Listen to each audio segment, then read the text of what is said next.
존귀하신 하나님의 말씀은 이사야서 59장 1절과 2절입니다. 우리 이사야서는 구약성경 1039페이지에 있습니다. 1039페이지 이사야서 59장 1절과 2절 우리 한번 다 같이 합독하겠습니다. 시작. 여호와의 손이 짧아 고나지 못하심도 아니요 귀가 둔하여 듣지 못하심도 아니라 오직 너희 죄악이 너희와 너희 하나님 사이를 갈라 놓았고 너희 죄가 그의 얼굴을 가리워서 너희에게서 듣지 않으시게 함이니라. 아멘. 네, 우리가 이번 주에 시간을 구별해서 하나님 앞에 드리기를 원하는데요.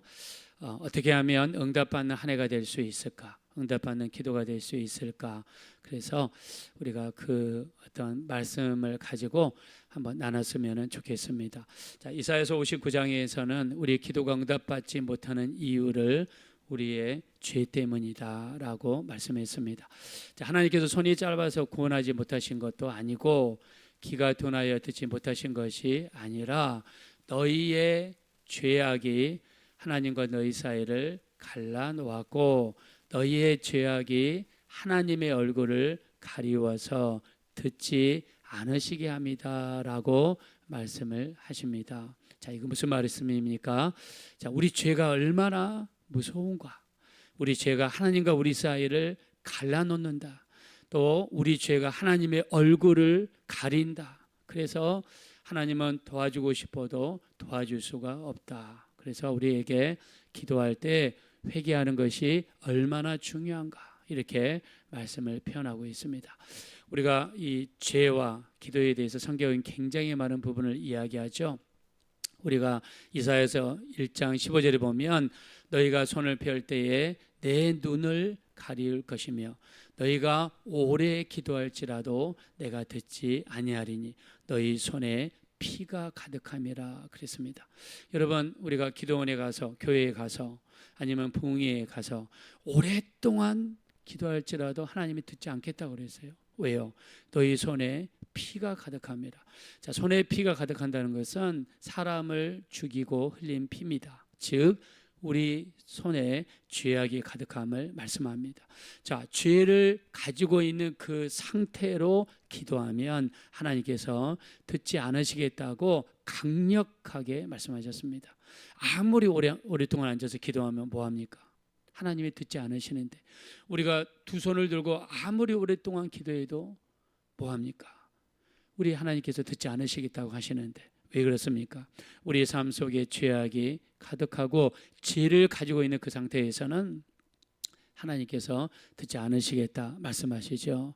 자, 그래서 하나님이 제안하시죠. 이사야서 1장 18절에 오라 우리가 서로 변론하자. 자, 변론이라는 뜻은 뭐냐면 두 사람이 테이블에 앉아서 내가 이런 죄를 지었습니다. 내가 이런 죄를 지었습니다. 진심으로 뉘우칩니다. 잘못했습니다. 용서해 주십시오. 자, 이런 단계를 거치는 것을 변론이라고 이야기합니다. 그래서 오라 우리가 서로 변론하자. 너희 죄가 주홍 같을지라도 눈과 같이 희어질 것이요 진홍같이 붉을지라도 양털같이 희게 되리라. 할렐루야. 그래서 하나님께서는 우리가 죄를 지었을 때 오라 우리가 서로 변론하자. 하나님께서 내가 너희 기도를 듣지 않겠다라고 하시는 것은 정말 듣기 싫어서 듣지 않겠다는 뜻이 아니라 우리에게 있는 죄를 하나님 앞에 가지고 와서 철저하게 회개하기를 원하시죠. 하나님께서는요 우리에게 심판을 주시기 전에 죄를 지적하십니다. 자, 노아의 홍수 잘 아시죠? 홍수가 40일 동안 내렸습니다. 전 지구에 있는 모든 생물들, 생명을 가진 존재들이 죽었어요. 그때 하나님께서는 노아를 통해서 하나님께서 먼저 경고하시죠. 창세기 6장 5절에 보니까 사람의 죄악이 세상에 가득한과 마음으로 생각하는 모든 계획이 항상 악할 뿐임을 보시고 사람 지으셨음을 한탄하사라고 말씀했습니다. 자, 하나님의 감정을 표현하신 거예요. 하나님의 마음을 표현하신 거예요. 우리가 사람과 사람이 서로 사귀려면 마음을 표현하죠. 또 우리가 서로 관계가 안 좋으면 내 마음이나 내 상태를 표현해서 상대방에게 알리는 것입니다. 그렇게 해서 당신이 이렇게 하면 나는 그렇게 하는 것을 싫습니다 라는 어떤 표현을 해야지 상대방이 같은 일을 반복하지 않죠. 하나님께서도 표현하셨습니다. 사람의 죄악이 세상에 가득했다. 마음으로 생각하는 모든 계획이 항상 악하다. 하나님께서 사람 지으셨음을 한탄하시고 계속해서 하나님의 메시지를 보냈습니다. 그럼에도 불구하고 사람들은 자기의 행동을 처리하지 않았죠. 그래서 죄에 대한 결과가 홍수라는 무서운 심판을 가져왔습니다. 여러분, 홍수가 이 비가 40일 동안 내려서 물론 모든 사람이 죽는 것은 무서운 것입니다. 사람들이 피하려고 산꼭대기에 올라가고 또 올라가고 올라가고 또 올라가도 물은 무섭게 차고 올라가지고 산꼭대기까지 덮어서 다 죽는 무서운 사건입니다. 이 무서운 사건을 가져온 원인이 무엇입니까? 바로 죄악의 관영함. 세상에 죄가 가득 차면 그 죄에 대한 결과가 얼마나 무섭다는 것을 성경에서는 끊임없이 보여주죠. 소돔과 고모라를 보십시오. 소돔과 고모라의 아침에 하늘에서 유황불이 떨어져서 그 하늘에서 비가 떨어지는데 불이 떨어져요. 사람들이 불에 맞아 죽습니다. 집이 불에 타서 죽습니다. 성이 불에 타서 죽습니다. 이 무서운 결과를 가져온 이유가 무엇입니까? 창세기 18장 20절에 소돔과 고모라에 대한 부르짖음이 크고 그들의 죄가 심히 중하더라. 여러분, 죄가 무게도 아니고 무게가 나가는 것도 아닌데 성경에서는 뭐라고 했습니까? 죄가 심히 중하더라. 소돔과 고모라의 죄가 가득히 차니까 그 죄의 결과가 무서운 결과를 가져왔다는 것을 이야기합니다. 여러분, 성경에서는 누누이 죄가 얼마나 무서운가. 여러분, 아간이라는 사람 잘 아시죠? 아간 한 사람의 죄 때문에 이스라엘 전체의 전쟁을 피하게 되고 36개 주량량을 치다가 36명이 죽는 무서운 결과가 나타났습니다. 아간 한 사람의 죄가 나라를 말아먹을 수도 있다는 거죠. 그래서 우리에게 있는 죄는 이렇게 무서운 것이다. 자, 우리가 이 죄에 대해서 히브리어로 약 12가지로 표현을 합니다. 그 중에서 가장 많이 쓰이는 단어가 하타라고 하는 단어입니다. 하타라고 하는 단어는요, 관역을 벗어난 화살이라는 뜻이에요. 내가 관역을 향해서 있는 힘껏 당겼습니다. 그러면 화살이 날아가서 관역을 딱 맞춰야지, 그래야 명중하는 거고 점수를 얻는 거죠. 자, 근데 관역을 맞춰야 될 화살이 자꾸만 옆으로 벗어나요. 오른쪽으로 벗어나고 왼쪽으로 벗어나고 관역을 맞추지를 못합니다.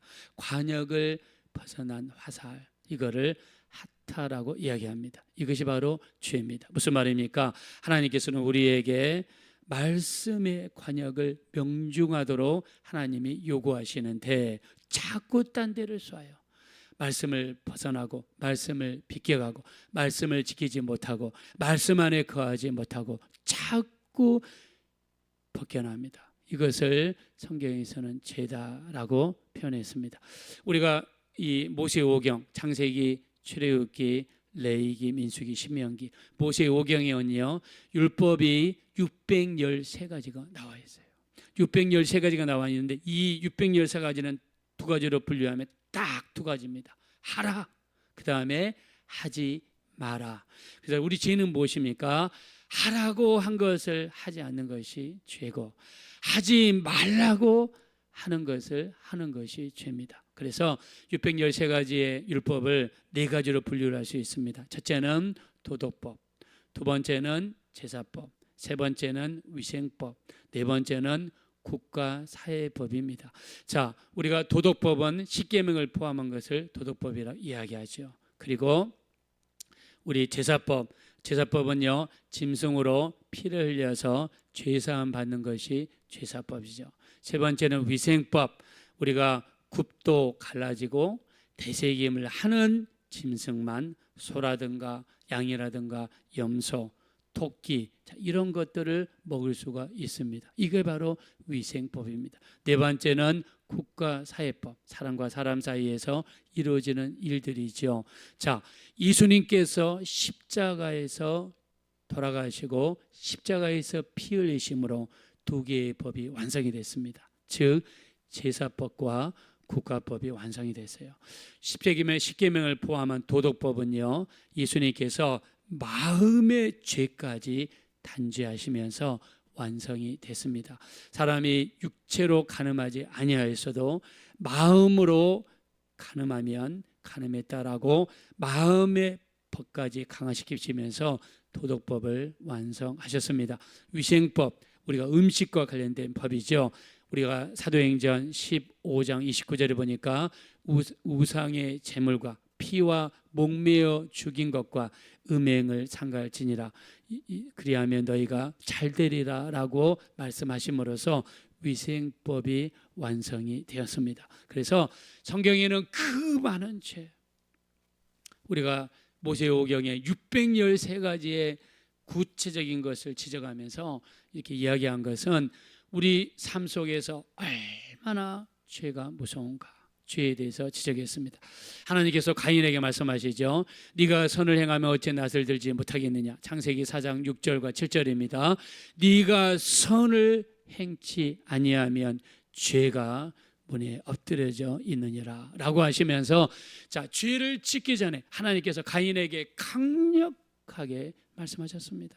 근데 가인은 어떻게 했습니까? 그 하나님 말씀을 순종했나요? 말씀에 순종하지 않았습니다. 말씀에 순종하지 않았을 때 가인은 인류 최초의 살인을 저지르고 말았습니다. 그리고 유리방황하는 자가 되어서 떠돌이하는 삶을 살게 되고요, 그 자손들을 통해서 좋지 않는 수많은 열매들이 가인을 통해서 발생했습니다. 그러므로 하나님께서는 우리에게 회개를 요구하시는데, 구약에서의 회개를 히브리어로 니암이라고 합니다. 니암이라는 뜻은 생각과 마음을 돌이킨다는 뜻입니다. 신약에 와서 우리가 회개를 메타노이아라고 합니다. 메타노이아는 가던 길을 돌아서서 완전히 돌아서라는 뜻에서 말씀을 하셨습니다. 그래서 오늘 우리가 읽었던 본문의 말씀 이사야서 59장 1절 2절은 하나님께서 손이 짧아서 우리를 구원하지 못하시는 것이 아니다, 귀가 둔하여 듣지 못하시는 것이 아니다, 너희의 죄가 하나님과 너희 사이를 갈라놓았다. 너희 죄가 하나님의 얼굴을 가리워서 그로 하여금 듣지 않으시게 함이라라고 말씀했습니다. 다윗은요, 하나님 앞에 이렇게 고백하죠. 우리 시편 66편 18절에 보니까 만일 내 마음에 죄를 품었더라면 주께서 듣지 아니하시리라 고백했습니다. 내 마음속에 죄를 품으면 하나님이 듣지 않으신다. 그래서 기도와 죄악의 관계를 말씀을 하셨습니다. 우리 마음속에 죄를 품으면, 그래서 우리가 응답받는 한 해, 우리가 하나님의 도우심을 받는 한 해가 되기 위해서 어떻게 됩니까? 우리 마음속에 품은 죄를요 철저하게 하나님 앞에 내려놓고 회개할 때 하나님의 응답이 이루어지게 될 줄로 믿습니다. 맞습니다.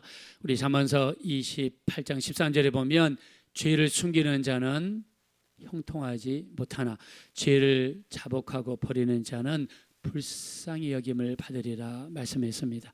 자, 우리가 죄를 숨기면 형통하지 못한다, 성경에 말씀했어요. 그러므로 죄를 자복하고 버리는 자는 불쌍히 여김을 받으리라 말씀했습니다. 우리가 2024년 이제 시작이 됐는데 그냥 어제와 똑같은 날로 우리가 생각하고 지낸다 그러면 우리에게 큰 변화는 없을 것입니다. 신앙생활은 항상 결단하고 작정하고 쇄신하고, 내가 정말 주 안에서 달라지리라 작정하고, 기도하는 자세도 달라지고, 말씀을 대하는 자세도 달라지고, 예배하는 자세도 달라지고, 우리 삶 속에 뭔가 결단하고 작정할 때 그 가운데서 하나님의 역사가 있고 놀라운 응답이 반드시 이루어지리라 믿습니다. 우리가 죄를 숨기는 자는 형통하지 못한다고 그랬어요. 죄를 잡아가고 버리는 자가 불쌍히 여김을 받으리라 말씀했습니다. 2024년 시작이 되셨는데 정말 우리가 새해 벽두부터 하나님의 관심을 끌고 응답받는 기도가 되기 위해서 철저하게 회개하고 죄를 버리시는 모든 분들이 되셔서 올해 2024년에는 여러분이 들으시는 기도마다 하나님께서 내가 여기 있노라, 하나님께서 히스기야 왕에게 말씀하셨죠. 내가 네 기도를 들었고 네 눈물을 보았노라 말씀하신 것처럼 정말 우리 기도가 하나님 앞에 상달되었으면 좋겠습니다. 또 우리 솔로몬이 하나님 앞에 왕이 되자마자 기도했을 때 그 말씀이 주의 마음에 합한지라 그랬습니다. 솔로몬의 기도가 하나님 마음에 합했다라고 그랬습니다. 올해 2024년에는요 여러분의 기도가 하나님 마음에 합한 기도가 되었으면 좋겠습니다. 하늘 문이 열리고 응답을 끌어내릴 수 있는 회개의 기도가 있으셔서 2024년 응답받는 복된 한 해가 되어지시기를 예수 이름으로 축원드립니다. 이 시간 기도하실 때 참으로 우리 2024년에는 응답받는 한 해가 되게 도와주십시오. 그러기 위해서 죄를 바르게 도와주십시오. 회개하며 기도하게 도와주십시오. 응답을 끌어내리며 하나님의 도우심이 넘칠 수 있는 우리 한 해가 되게 해달라고 합심으로 간절히 기도하겠습니다. 돌아오시고 잡으라신 하나님 진심으로 감사합니다. 너희가 손을 펼 때에 내 눈을 가릴 것이며 오래 기도할지라도 내가 듣지 아니하리니 이 손에 피가 가득함이라고 말씀하셨습니다. 우리가 죄악을 가진 상태에서 기도할 때는 우리 응답이 이루어질 수가 없음을 성경에서 말씀하고 있습니다. 우리 하나님 이제부터라도 하나님 앞에 온전히 회개하고 온전히 돌아설 수 있는 우리 모두가 될 수 있도록 우리 하나님 인도하여 주시옵소서. 우리는 부족합니다. 연약합니다. 죄를 가지고는 하나님의 관심을 끌 수 없다는 것을 너무나 많이 알고 있습니다. 우리 하나님이시여 우리를 불쌍히 여기시고 긍휼히 여겨주시어서 우리 하나님 죄를 숨기는 자는 형통하지 못하나 죄를 자복하고 버리는 자는 불쌍히 여김을 받으리라 말씀하셨습니다. 우리 하나님 우리를 도와주십시오. 마지막 때 영적으로 깨어있고 마지막 때 영적으로 깨어있기 원합니다. 동의에서 서에서 몸과 같이 죄악에서 멀어지게 도와주시고 우리 하나님의 관심을 끄는 우리가 되게 도와주십시오. 죄악을 버리는 우리가 되게 도와주십시오. 우리 하나님이시여 우리를 도와주세요. 우리를 불쌍히 여겨주세요. 우리를 긍휼히 여겨주세요. 성령으로 도와주십시오. 우리가 죄를 버리게 도와주십시오. 회개하며 기도하게 도와주십시오. 우리를 응답받는 한 해가 되게 도와주십시오. 성령으로 주장하시고 인도해 주십시오. 2024년 한 해 동안 이루어지기 원하는 기도 제목 3가지에서 5가지를 내려놓으시고 올해는 이 기도가 어떤 일이 있어도 응답되게 도와주시고 열매 맺게 해달라고 우리 합심으로 기도하겠습니다. 하나님 아버지 올해 2024년 동안 응답되게 원하는 기도 제목들이 있습니다. 우리 하나님 우리 성도님들을 축복하셔서 저들의 기도가 땅에 떨어지지 않게 하시고 힘있게 하나님 앞에 상달될 수 있도록 우리 성도님들을 축복하여 주시옵소서. 우리 하나님 도우시옵소서. 우리 하나님 우리 서울사랑교회를 축복하시고 우리 교회의 전도의 문, 성장의 문, 은혜의 문을 열어주시어서 우리 수많은 성도님들이 와서 은혜 받게 하시고 거듭나게 도와주시고 온전히 잘 정착하게 도와주시고 오직 영혼들이 거듭나고 변화되고 영적인 성장이 이루어지게 도와주시고 우리 교회가 더욱더 하나님을 기쁘시게 하고 하나님의 뜻을 이루어드리는 우리 교회가 될 수 있도록 인도하여 주십시오. 우리 하나님 성령으로 도와주십시오. 성령으로 붙들어 주십시오. 우리 하나님 참으로 저에게 또 영역과 영감을 주시고 또 제 말씀 지식의 말씀을 주시고 성령의 나타남과 능력으로 죄를 감당하게 하시고 또 우리 하나님 또 참으로 빛나기를 위해 기도할 때마다 많은 영혼들이 치유받게 도와주시고 하나님의 치유하심의 역사가 수많은 영혼들에게 차고 넘칠 수 있도록 우리 하나님 능히 인도하시며 불쌍히 여겨주십시오. 나라와 민족을 위해서 이 땅에 다시는 전쟁이 없도록 남북한이